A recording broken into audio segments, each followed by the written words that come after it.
प्रिय छात्रों, मेरा नाम है डॉक्टर विष्णुदेव झा और मेरी योग्यता है एमए, एमएड, पीएचडी। और मैं आप लोगों को संस्कृत व्याकरण से संबंधित शिक्षण कार्य करना चाहता हूँ। आज हम लोग संहिता के विषय में अध्यापन कार्य करेंगे। संहिता का अर्थ होता है संधि और संधि का अर्थ होता है जोड़। दो वर्णों का जोड़ होता है। और यह पाठ, आज का यह पाठ कक्षा चतुर्थ से लेकर के कक्षा 10वीं तक के छात्रों के लिए समान रूप से उपयोगी है। और इतना ही नहीं, इसको यदि संस्कृत या हिंदी भाषा में इनके नियमों की जानकारी कर लिया जाए तो दोनों भाषाओं में समान रूप से इसका ज्ञान हो जाता है। एक ही नियम से दोनों भाषाओं की जानकारी हो जाती है। संधि का ज्ञान छात्रों के लिए परमावश्यक है। इससे शब्दों का सही उच्चारण करने में आसानी होती है। कौन शब्द कितने खंड पे रुकेगा और फिर कहाँ पर वो आगे जाएगा, इससे उनको सही शब्दों का सही अर्थ समझने में सुविधा होती है। इसे हम एक उदाहरण के तौर पर स्पष्ट कर सकते हैं। जैसे जगदम्बा। कोई भी छात्र जगदम्बा, ये थोड़ा सा भारी भरकम शब्द लगेगा, लेकिन जब इसका हम खंड कर देंगे जगत जोड़ अम्बा, तब छात्र स्वयं अर्थ लगा लेंगे कि जगत का अर्थ होता है संसार और अम्बा माने माता, संसार की माता। ऐसा अनेक छोटे शब्दों का, कठिन शब्दों का छात्र स्वयं तोड़ करके अर्थ कर सकते हैं। और वो खंड किस जगह होगा, कहाँ टूटेगा, ये संधि के नियमों से जानकारी मिलती है। संधि को ऐसे संस्कृत भाषा में महर्षि पौनिनी के व्याकरण के अनुसार संहिता कहा गया है। संहिता का अर्थ है संधि। पौनिनी ने इसकी परिभाषा देते हुए कहा है, परः सन्निकर्षः संहिता, जिसका अर्थ होता है दो वर्णों की अतिशय समीपता को संधि कहते हैं। सामान्य भाषा में छात्रों को सही अर्थ समझने के लिए इसको दूसरे अर्थ शब्दों में कह सकते हैं। और हिंदी में जो इसकी परिभाषा प्रचलित है कि दो वर्णों के मेल से जो विकार उत्पन्न होता है उसे संधि कहते हैं। जगत जोड़ अम्बा, तो इसमें दो वर्ण मिलेंगे और वो दो वर्ण मिलेंगे जो आपस में बहुत ही नजदीक हैं। पहले खंड का अंतिम वर्ण और दूसरे शब्द खंड का आदि वर्ण, ये दोनों एक दूसरे के नजदीक हैं। ये दोनों वर्ण आपस में मिलेंगे, अर्थात त और अ, ये दोनों वर्ण मिलेंगे। तो ये दोनों वर्ण मिलने से तो की जगह पर दो हो जाएगा। अर्थ कहने का मतलब तो हलंत आधा तक, तो हलंत बदल जाएगा दो में, आधा दो में, और उधर अम्बा का ओ इसमें मिल जाएगा। तो ये हो गया जगदम्बा। जगदम्बा का मतलब हुआ संसार की माता। इन वर्णों में जो नजदीक हैं उनका ही हमेशा मिलना होगा।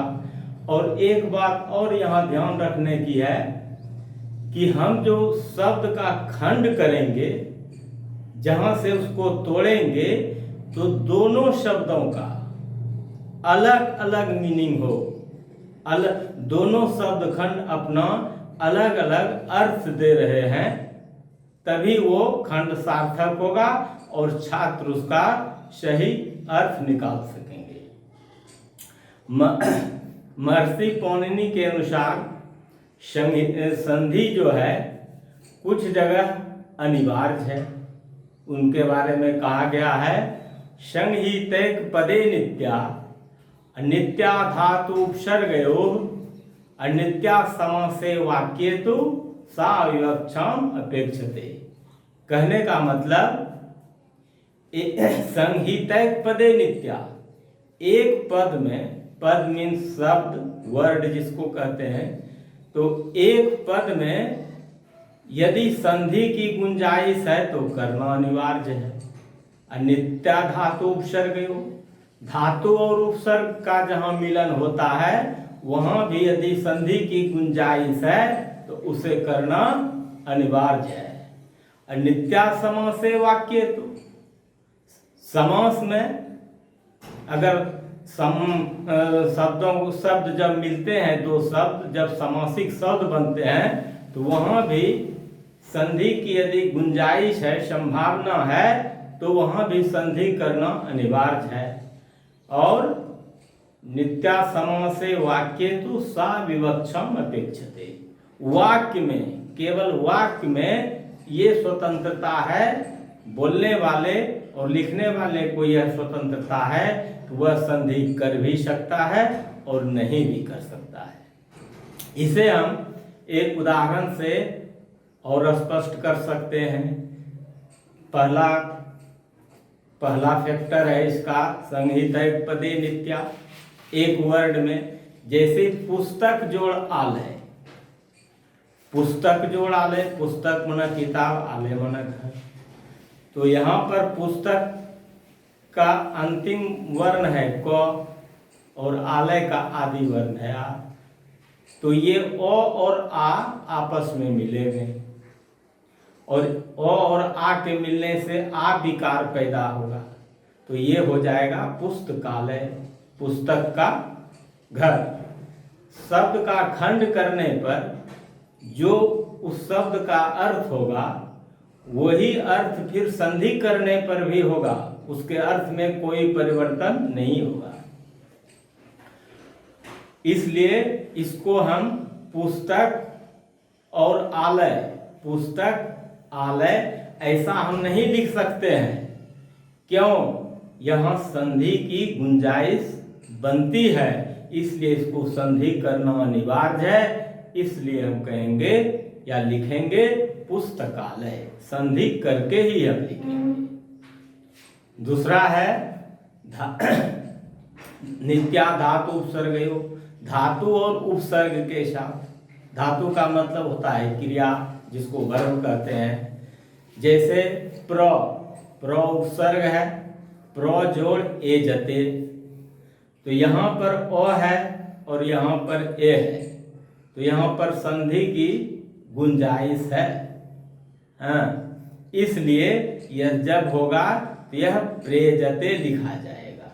इसको हम प्रजयते नहीं लिख सकते हैं क्योंकि यहाँ संधि की गुंजाइश है। तीसरा है समास में, जैसे कहते हैं पीत अंबर, जिसका अर्थ हुआ पीत माने पीला, अंबर माने वस्त्र, पीला वस्त्र। तो यहाँ पीत और अंबर, तो यहाँ पीत में तो में ओ है, अंबर में ओ है, तो यहाँ ओ और ओ दोनों को मिलने की अपार संभावना है, इसलिए यहाँ पर संधि करना अनिवार्य है। ओ मिलकर के आ हो गया, तो ये शब्द हो गया पीतांबर, पीला वस्त्र। पीला वस्त्र अगर ऐसा करेंगे तो कर्मधारय समास में यह जाएगा। और यदि कहेंगे पीला हो अंबर जिसका, तो ये तब हो जाएगा बहुव्रीहि समास, पीला हो अंबर जिसका अर्थात विष्णु भगवान। तो यहाँ पर भी संधि करना अनिवार्य है क्योंकि यहाँ संधि की गुंजाइश है। चौथा है विवक्षाम अपेक्षते, कहाँ? बोलने वाले की इच्छा पर निर्भर है। तो कहाँ निर्भर है? वाक्य में। वहाँ संधि कर भी सकते हैं, नहीं भी कर सकते हैं। जैसे है हरिम वंदे। हरिम वंदे में यहाँ मो हलंत है, उधर वंदे है, मो हलंत के बाद व्यंजन वर्ण है। तो अगर संधि करेंगे तो संधि के नियम से मो हलंत हो जाएगा अनुस्वार, तो हो जाएगा हरिम वंदे। और यदि हम संधि नहीं करेंगे तो फिर वह उसी यथावत रूप में पूर्व में ही रह जाएगा हरिम वंदे। ये है संधि करने की स्थिति कहाँ हो सकती है और कहाँ स्वतंत्रता है। थोड़ा सा आगे बढ़ेंगे तो महर्षि पौनिनी ने जो वो परिभाषा दिया है कि दो वर्णों के मेल से विकार पैदा, जो विकार उत्पन्न होता है उसे संधि कहते हैं।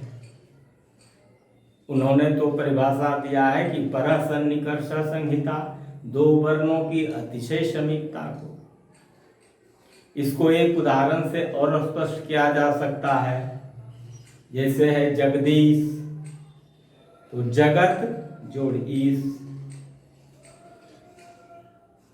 जगत जोड़ ईश में पहले शब्द खंड का अंतिम अक्षर तो है आधा त, और दूसरे खंड में है दीर्घ ई।